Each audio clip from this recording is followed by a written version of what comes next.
Following retirement, I'd done a year in Australia. I'm working for a company out there, paid me a lot of money and not much work to do. And I then came back to England for family reasons and was offered the 4 jobs at once, but one of them was at Scarborough Cricket Club, and famous ground and a famous festival that dated back to 1876, and that was interesting. From there, Scarborough Pirates started a rugby league team, but it only lasted a year, and for various political reasons the chairman at the time pulled the plug, and John needed someone at the club here at York. Ian Clough was the secretary at the time. He'd gone to Dewsbury, and then things didn't work out there, but he was a young man with a young family. Coming back, and John said, do you mind if Ian comes back? I said, no.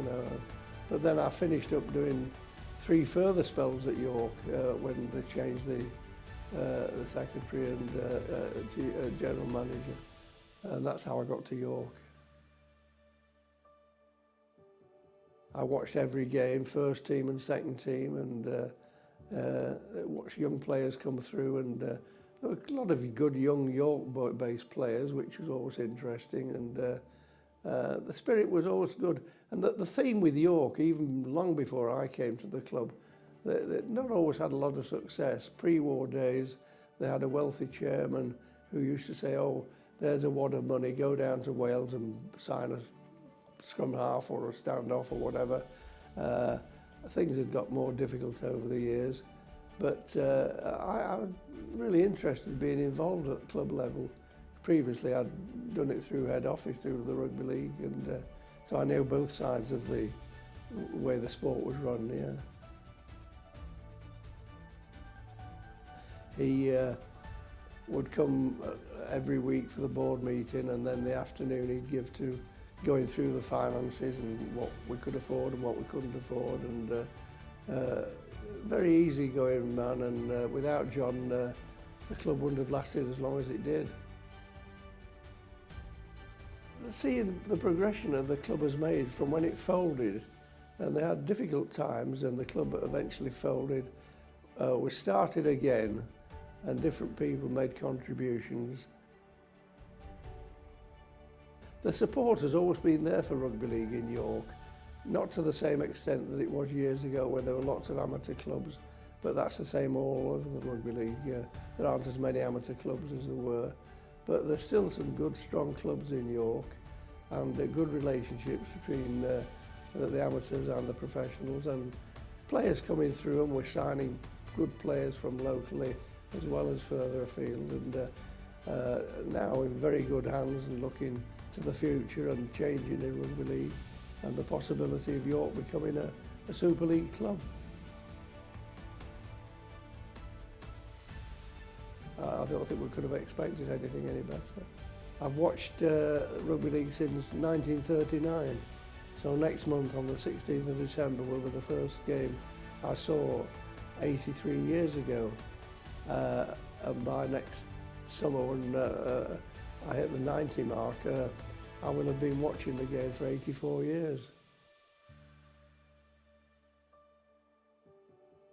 I've watched it in New Zealand, Australia, France, Papua New Guinea, and other parts, and probably got more knowledge than most people of the history of the game. Also, with my involvement with the British Lions over many years, I've actually met people over the last 100 years and seen some of them play in the war years when I was probably still 10 or 11 years old, but I saw these people still playing probably longer than they might have done without the war years.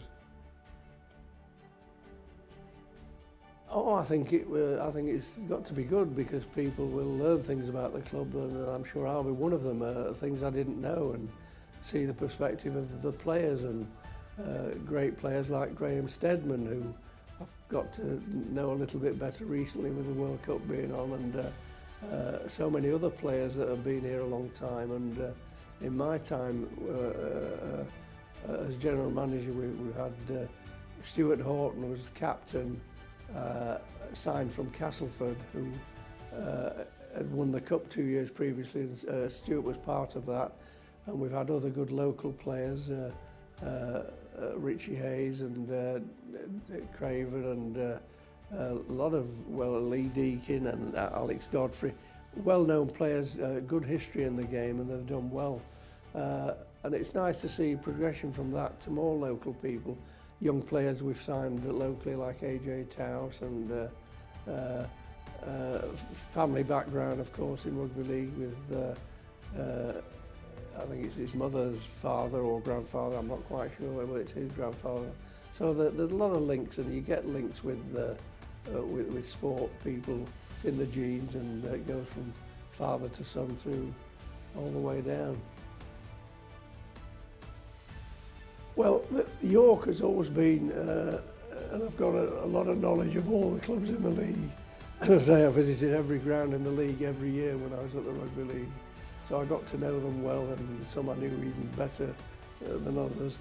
But with York, they'd often sign players from further afield, West Riding and Humberside. But the crowds at York were always very supportive of the team, and as long as the team were giving their all and giving a performance, they got well supported. They didn't expect to win all the major trophies, which they didn't, but they did win some. And they're a good rugby league community in York, and very supportive of their own club. And I think as they get more success, which will happen in the coming years, the club will progress even more.